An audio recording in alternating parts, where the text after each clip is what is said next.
মেম সাহেব একটা পানির বোতল নেবেন? কত টাকা করে ভাইয়া? ম্যাডাম 20 টাকা করে বোতল। আচ্ছা ভাইয়া আমাকে একটা দেন।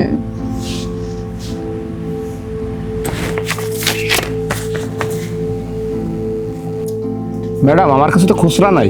আপনার কাছে নেই তাহলে কোথাও থেকে খুচরা করে এনে দিন।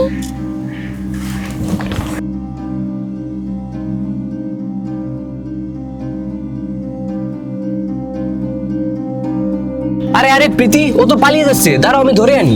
দাঁড়াও সৈকত, ওকে যেতে দাও। প্রীতি, তোমার কাছে যেহেতু 20 টাকা খুচরো ছিল, তো তুমি ওকে 1000 টাকা কেন দিলে? তুমি কেন তোমার নিজের লস করলে? না, আমার কোনো লস হয়নি, উল্টে আমার আরো লাভ হয়েছে। কি বলছো তুমি? পানিওয়ালা তোমার 1000 টাকা নিয়ে চলে গেল, আর তুমি বলছো তোমার লাভ হয়েছে? মাথা ঠিক আছে তোমার? আমার মাথা ঠিকই আছে, তুমি শুধু এখানে বসো আর দেখো কি হয়, তুমি সব পরে বুঝতে পারবে। ম্যাডাম ম্যাডাম একটা চিপস নেন না ম্যাডাম। কত করে চিপসের প্যাকেট? প্রতি প্যাকেট 10 টাকা করে ম্যাডাম। আচ্ছা 2 প্যাকেট দাও। এটা ধরেন আর একটা দিচ্ছি।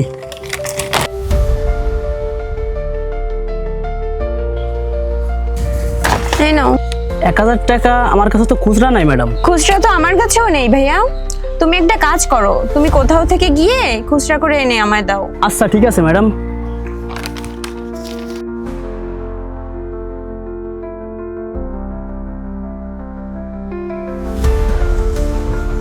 প্রীতি, এও দেখো তোমার টাকা নিয়ে পালিয়ে যাচ্ছে, তুমি কি করছো এসব?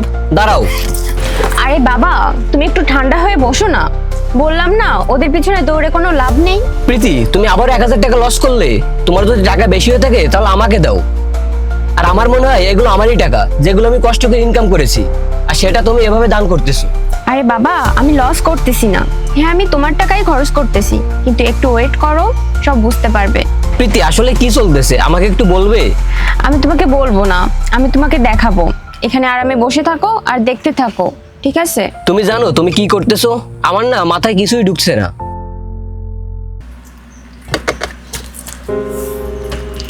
প্রীতি, সময় দেখছো কয়টা বাজে?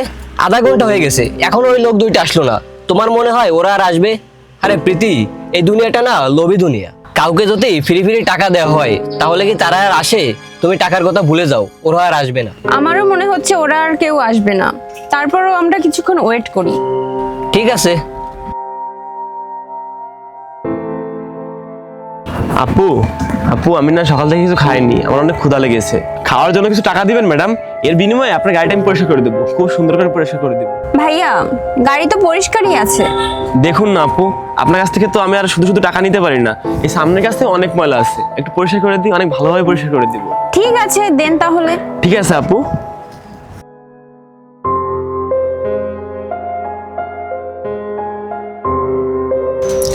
পরিষ্কার তো করাই ছিল, তাহলে আর পরিষ্কার করার কি দরকার ছিল?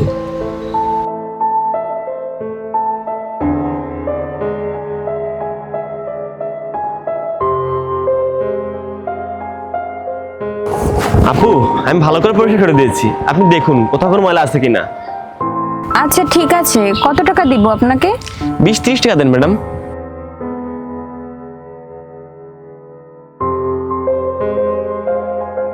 হ্যালো। 1000 টাকা?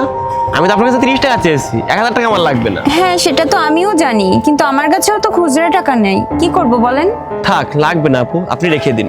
আরে না ভাইয়া, আপনি কষ্ট করে গাড়িটা পরিষ্কার করছেন, আপনি একটা কাজ করুন, কোথাও থেকে গিয়ে খুচরা করে এনে দিন। খুচরা করে এনে দিব? আচ্ছা আপনি 2 মিনিট এখানে দাঁড়ান, আমি খুচরা করে এনে দিচ্ছি আপনাকে।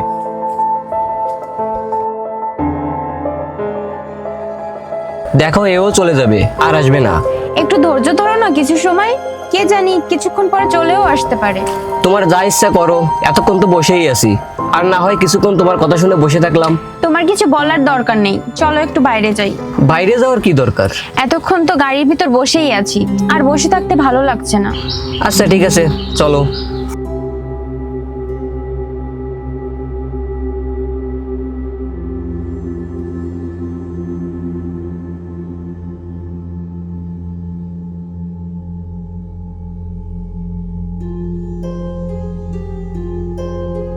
প্রীতি, আর কত সময় ওয়েট করব?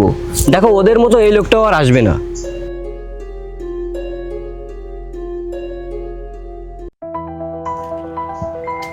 এই নিন আপু আপনার টাকা। ভাইয়া, টাকা খুচরা করে আনতে আপনার এত সময় কেন লাগলো?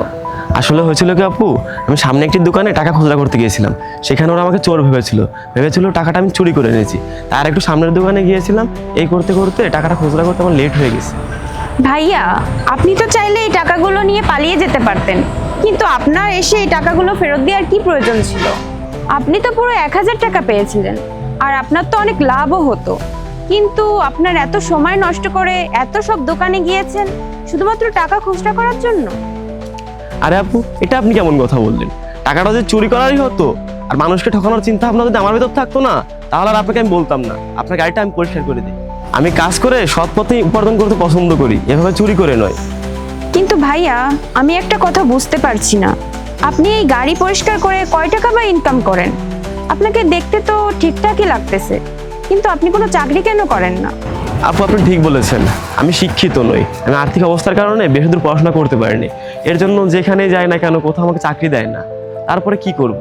এই রাস্তার পাশে 4-5টা গাড়ি পরিষ্কার করি, আর যে টাকা পাই তাইতে আমার পেট চলে যায়। ভাইয়া, আপনি কি আমার কাছে চাকরি করবেন? কি? আপনি আমাকে চাকরি দিবেন? কিন্তু আপু, আমি তো শুধু পড়াশোনা করিনি, আমি কি বা করতে পারবো আপনার জন্য? ভাইয়া, আমার তো একটা রেস্টুরেন্ট আছে, এখানে ক্যাশ কাউন্টারে একজন সৎ লোকের প্রয়োজন। আমার মনে হয় আপনার থেকে সৎ লোক আমি আর কোথাও খুঁজে পাবো না। আপনি কি করবেন আমার রেস্টুরেন্টের চাকরি? সৈকত, আমাদের রেস্টুরেন্টের কার্ডটা দাও তো। এই নিন। আপনাকে অনেক অনেক ধন্যবাদ আপু। আপনার এই ঋণ আমি কোনোদিন শোধ দিতে পারবো না। অনেক অনেক ধন্যবাদ আপু। কালকে সকাল 11টার সময় আমার রেস্টুরেন্টে চলে আসবে, কেমন?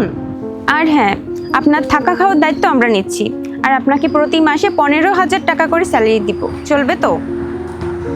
আপু, আপনাকে অনেক অনেক ধন্যবাদ।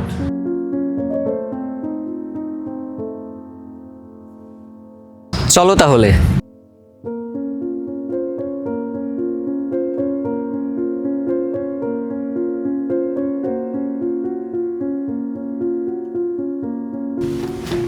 এবার কি তুমি কিছু বুঝতে পেরেছো আমি কেন টাকা দিচ্ছিলাম?